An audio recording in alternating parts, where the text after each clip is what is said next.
샬롬 8월 17일 화요일 하나님 나라를 시작하는 말씀 묵상 시간입니다. 오늘 말씀을 읽어주실 장년누리 가정은 김연자 권사님 가정인데요.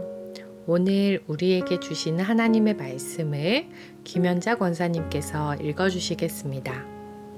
하나님의 말씀에 귀 기울이시기 바랍니다. 오늘의 말씀 이사야 66장 15절로 24절 말씀.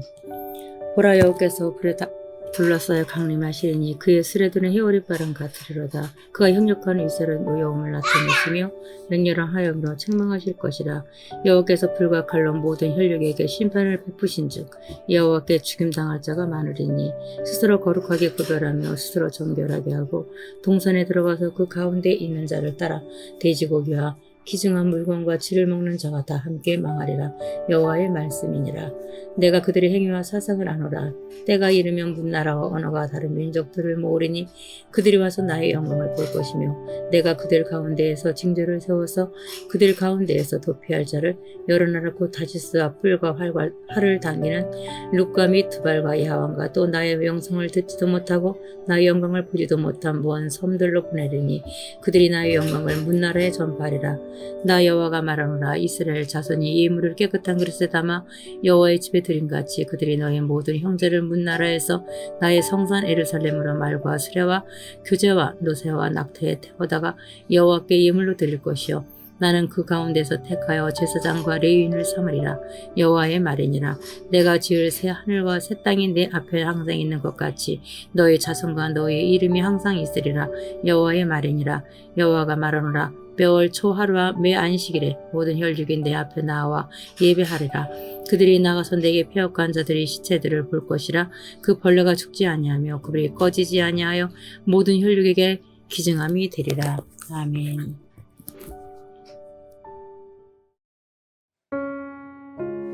김연자 권사님 가정의 기도 제목입니다. 아들 한빛이 국제결혼 혼인신고했습니다. F6 비자 신청 진행합니다. 이곳에 하나님께서 간섭해 주시기를 기도해 주세요. 며느라이가 베트남에서 오면 하나님을 만나고 다문화 친구를 신앙을 통해서 만나기를 기도해 주세요. 지금처럼 주님 안에서 주님 오실 때까지 부르실 때까지 살아가게 하옵소서. 이 시간 김연자 권사님 가정의 기도 제목을 가지고 함께 기도하겠습니다.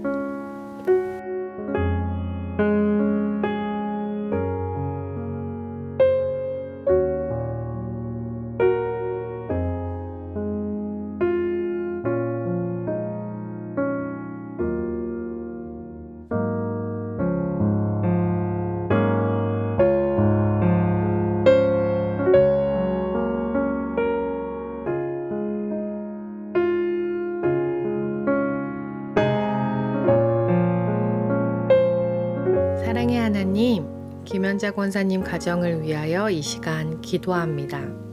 권사님의 자녀 한빛 형제가 새 가정을 이루게 되었습니다. 국제결혼 혼인신고를 했고 비자 신청 진행 중입니다. 하나님, 그 모든 과정 가운데 함께하여 주시고 순적하게 진행되도록 인도하여 주옵소서. 하나님께서 새로운 가정의 주인이 되어 주옵소서.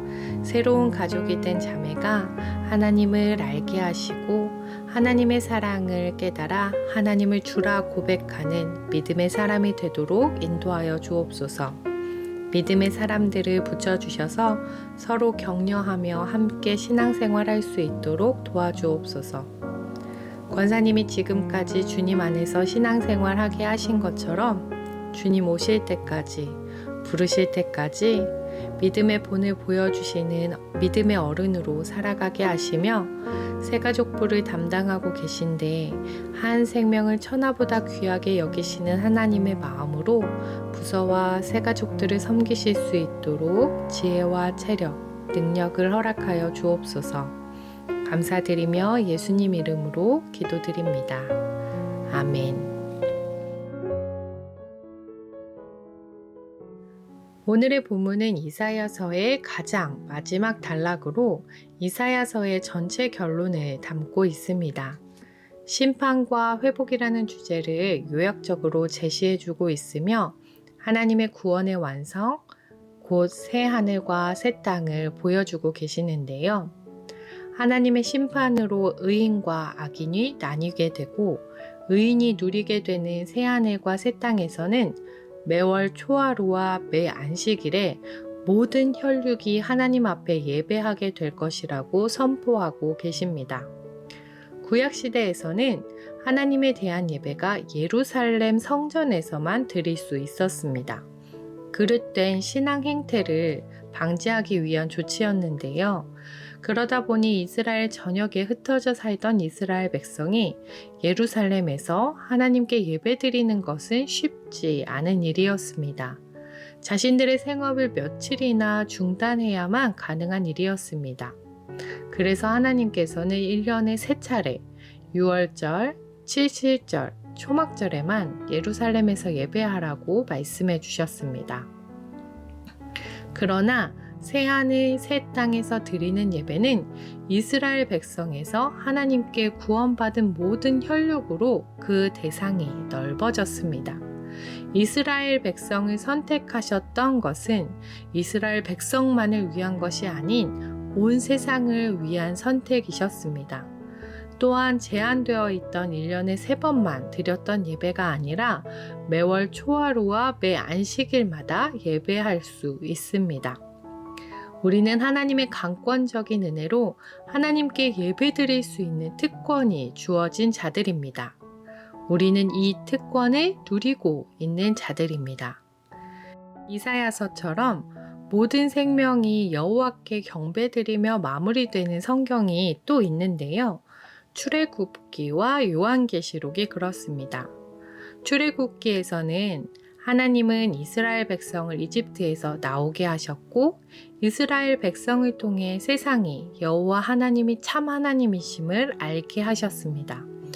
출애굽기에서는 성막 주위에 진치고 있던 사람들과 함께 성막에 주의 영광이 가득 차며 마무리되는 것을 볼 수 있는데요.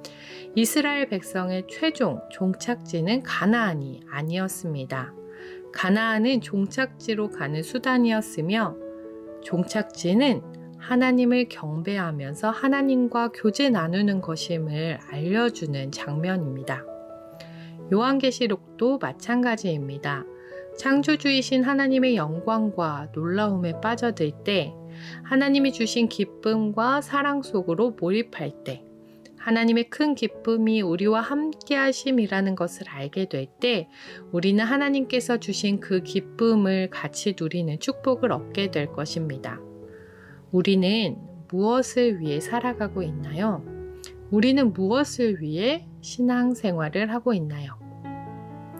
아기들이 자신의 필요를 알리기 위해 우는 것처럼 우리의 신앙생활이 딱 그 수준이라고 생각될 때가 있습니다. 우리의 필요를 채우기 위해서 하나님을 찾는 신앙생활입니다. 그러나 하나님께서 바라시는 신앙생활의 모습은 거기에서 더 나아가 하나님과의 관계 안에 우리가 거하기를 원하시는 것입니다. 하나님의 관계 안에 머무르는 것, 하나님을 경배하고 예배하는 것, 이것이 하나님께서 우리를 만드신 목적이며 우리가 살아가야 할 목적이 될 것입니다. 하나님은 우리가 하나님과의 관계에 머무르며 하나님의 말씀에 순종하며 살아가기 원하십니다. 이것이 우리의 일상에서 하나님의 나라를 살아가는 하나님의 사람들의 모습일 것입니다. 하나님은 우리 각자가 처해 있는 이집트에서 예수 그리스도의 피로 우리를 구원하여 주셨습니다. 하나님은 그 무엇보다도 바라시던 우리 마음의 성막에 거주하시기 위해 이 구원을 행하셨습니다. 하나님은 이 땅을 가득 채우는 영광으로 우리 마음의 성막을 채우기를 갈망하고 계십니다. 하나님께서 우리를 부르신 그 목적, 하나님을 예배하는 삶, 하나님을 경배하는 삶, 하나님의 영광이 우리 안에 거하는 삶, 그것이 우리에게 바라시는 모습이며 우리의 삶의 모습일 것입니다. 기도하겠습니다. 사랑의 하나님, 하나님께서 우리를 불러주심에 감사드립니다. 하나님께서 우리를 구원하여 주심에 감사드립니다.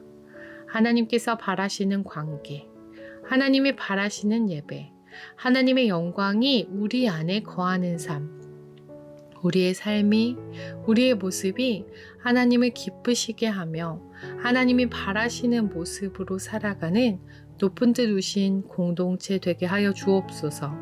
감사드리며 예수님 이름으로 기도드립니다. 아멘.